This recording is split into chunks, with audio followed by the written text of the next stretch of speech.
Welcome to r/Offmychest, where OP has seen over 50,000 naked men. Every single thing you do online is monitored. Yes, even the things you do late at night when you think that no one is watching, well, really, someone's watching. Even if that someone is an ISP harvesting all of your personal data.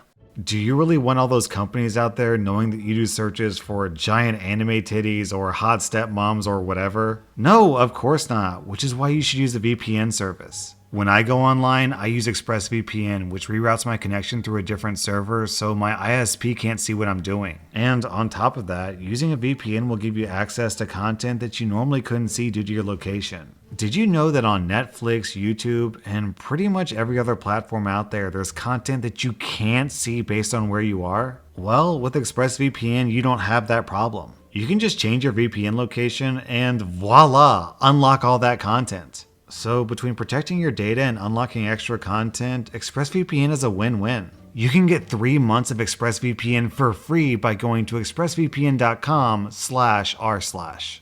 Our next Reddit post is from Fantastic Sun. I've seen over 50,000 naked men in an 11-year period.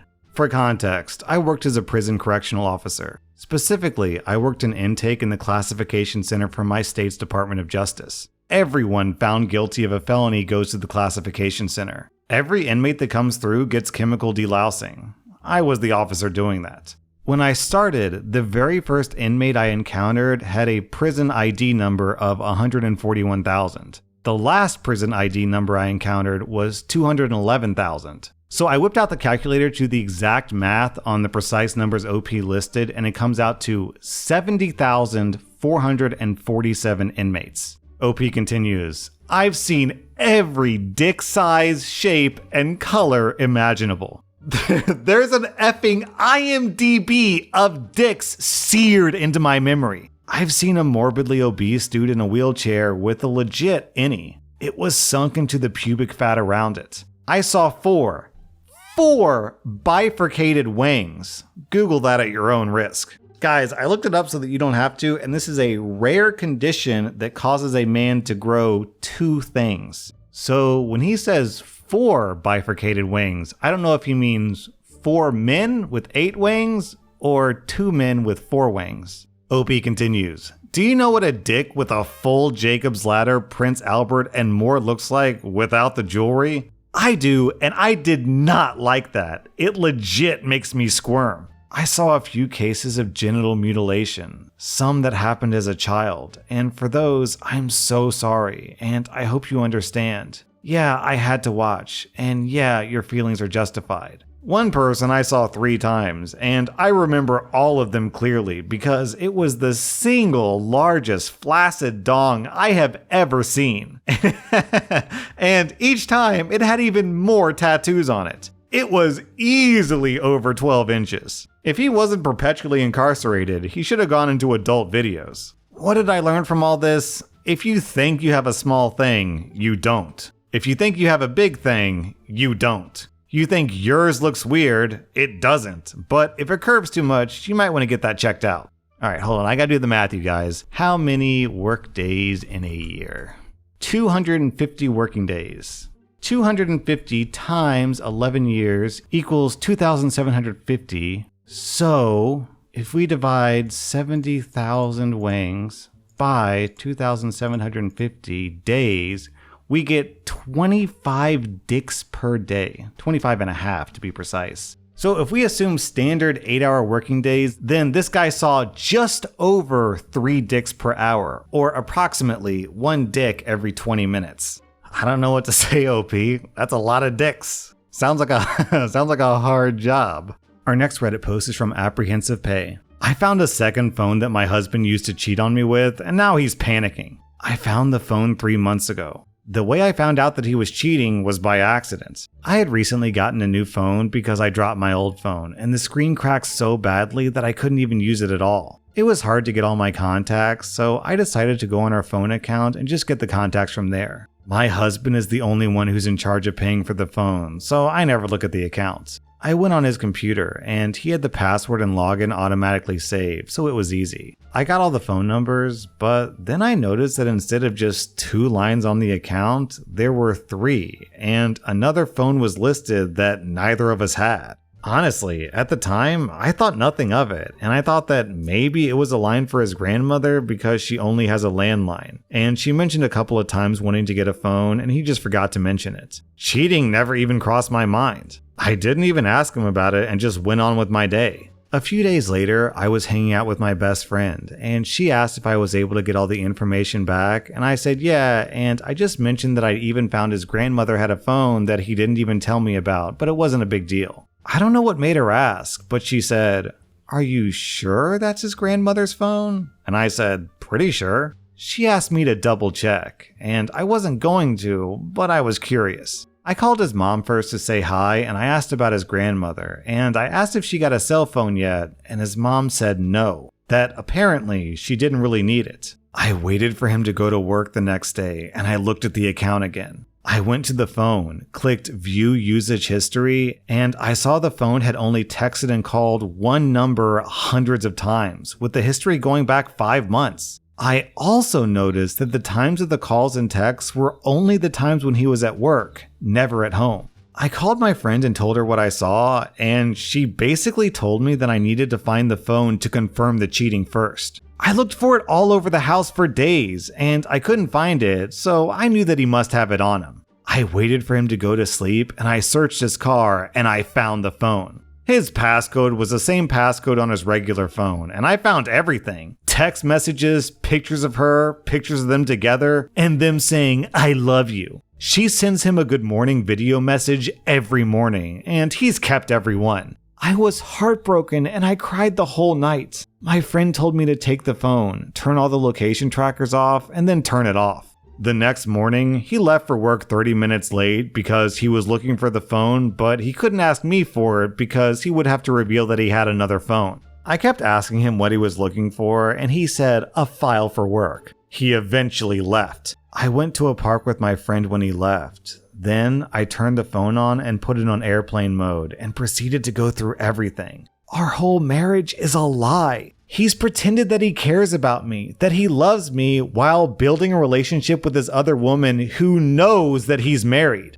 I can't even describe how I felt when I found everything out. I still haven't confronted him about it, and that's because I'm planning to leave in a few months. There's a benefit to being married to him that I would lose if I filed for divorce, but now I won't need that benefit anymore in a couple of months. He knows something is up because I put the phone back 4 days later underneath his car seat. The same seat that he checked more than a few times when he was looking for it. I even charged the phone back to the same percentage that I found it at. I got that idea from my friend. The day he found the phone, he came into the house and hovered over me the whole night, and he was just really quiet. He hasn't asked me about it, and I think he knows that I know, but asking would lead to more questions. These past 3 months, my behavior has changed, and we haven't been intimate since I found out. I've rejected all of his advances. And he's panicking to the point that when I checked the account the first of the month, the third phone line had been removed. He also changed the password a few days later. He keeps asking me what's wrong, and I say nothing. He never goes anywhere now, and if he isn't at work, he's at home trying to spend time with me.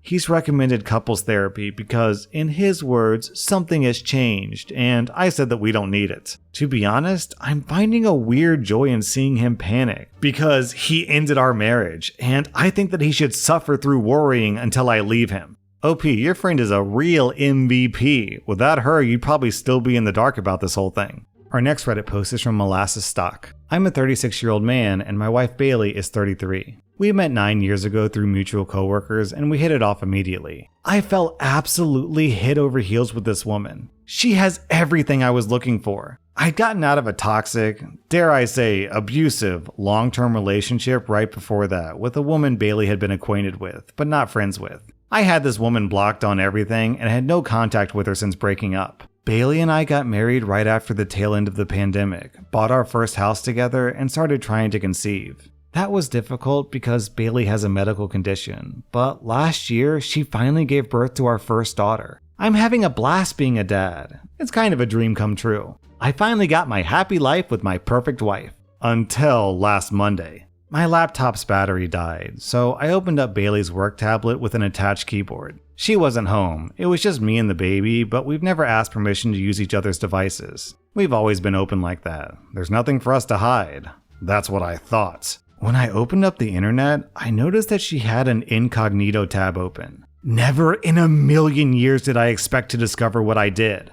My wife has a secret Google account with a photo album saved called XX. So I clicked on it. Did I discover an affair? Nudes?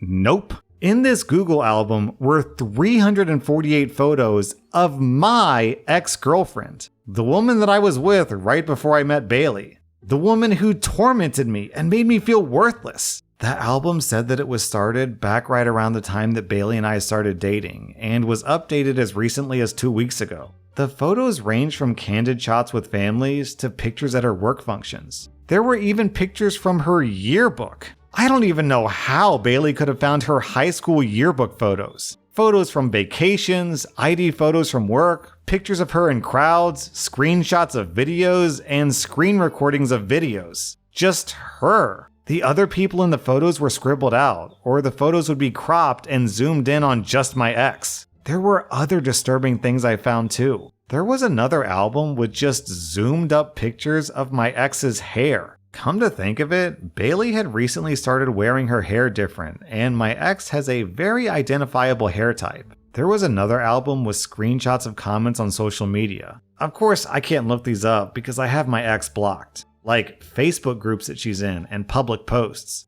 And my ex is very low-key on social media. I can't imagine the lengths that Bailey went to find them. My ex literally lives in another country now. There were also different links to the exact outfits that she was wearing, like very specific blouses and trousers you'd have to go really hard to find. A specific water bottle I remember her purchasing, and identical hiking boots and sandals. So basically, my partner of almost a decade has been stalking my ex-girlfriend, and has secretly stalked her to the point of buying her exact clothes and changing her hair to be like hers. And now I'm starting to realize that Bailey's new interests over the years were just my ex's interests. Bailey has turned herself into my ex. Everything feels like a lie. Our love feels like a lie. The things we share feel like a lie. I threw up and had a panic attack. I looked at our daughter and felt betrayed. I haven't confronted her yet. I don't know if I want to. I want to run away with our daughter. I want to print out all the pictures, leave them on the table, and disappear. I don't know what to do. I just want to throw up. You know, I'll admit I was a little naive reading this because my first thought when I found out that it was an album of the ex was, oh, she's keeping tabs on the woman who made her husband miserable so that if she ever gets close to her man again, she can go beat her up or something. She's just being a protective wife who's taking it too far. But no, she wants to transform herself into your ex. And I have to wonder, is she doing this? Man, how do I say this? Is she transforming into your ex because that is your ex? As in, she started dating you, and then whoever your ex was before that, she would have tried to transform herself into? Or was she obsessed with this woman before that and only decided to date you because she wants what this woman has, which is way worse. I think it's worse. I don't know. They're both pretty bad. Our next Reddit post is from Adventurous Advance. Tomorrow, they're gonna remove my jaw. I've been a pack-a-day smoker for 10 years. I'm 29. A few months ago, I started noticing general discomfort around my lower jaw. Then, a bump where my throat meets my jaw. Turns out, it's a tumor caused by my smoking. It's growing. My whole right side of my jaw is swollen. Tomorrow, I'm having surgery to remove the tumor, but it's grown so much that they're gonna have to take off the right side of my jaw and part of my throat. I'll be left with a deformed absence of flesh and bone in the right side of my face and a hole in my throat. I'll speak through a machine. I'll be deformed and mutilated. I have a 4-year-old son, the only joy in my life. And tomorrow, I'm gonna look like a monster to him. Tomorrow, I'm gonna ruin my life. I'd rather be dead. I'd rather let the tumor grow and suffocate me. The thought of seeing my son's horrified face when he sees me after they're done fills me with dread that I can't describe. He calls me his best friend. He tells me he loves me when I put him to sleep. And I'm gonna betray his love and turn into a monster when they remove 40% of my mouth. If you smoke or vape, I beg you to stop. Listen to the guy who's about to have his heart ripped out. Just stop. Oh God, I'm about to lose my boy. Just stop smoking. Then OP posted an update. I've seen my boy. My big guy. My brave little dude. This was our interaction. Uh-oh, Daddy has a big ouchie. Daddy, look at my Spider-Man shoes. They make lights. He then stomped his feet to make his shoes light up. They are, in fact, quite cool. He's been strong and patient with me. He asks me why I don't talk, but his mom is helping him through it. She's been a blessing. He hugged me and asked me to make bubbles with him before he left today. He told me he loved me without me saying it first. I can tell that I'm scaring him a little bit. His eyes tell me, his body language, but I think it'll be okay. After reading all of your messages, all of your experiences, all of your wisdom and all your love, I think it'll be okay eventually. He loves me, and I love him more than anything else there is to love. We'll find a way. Man, my daughter is having a 3-year-old birthday party this month, and this story was rough to get through because I could not stop imagining myself in OP's shoes. Luckily, I don't smoke, so it doesn't seem super plausible, but, you know, something like that could happen to anyone, even just if you're in a car wreck and you get injured or deformed or, oh, man. Oh, that's rough, OP. I wish the best for you. That was rSlash Off My Chest, and if you like this content, check out my podcast where I publish the exact same episodes. Also, hit that subscribe button because I put out new Reddit videos every single day.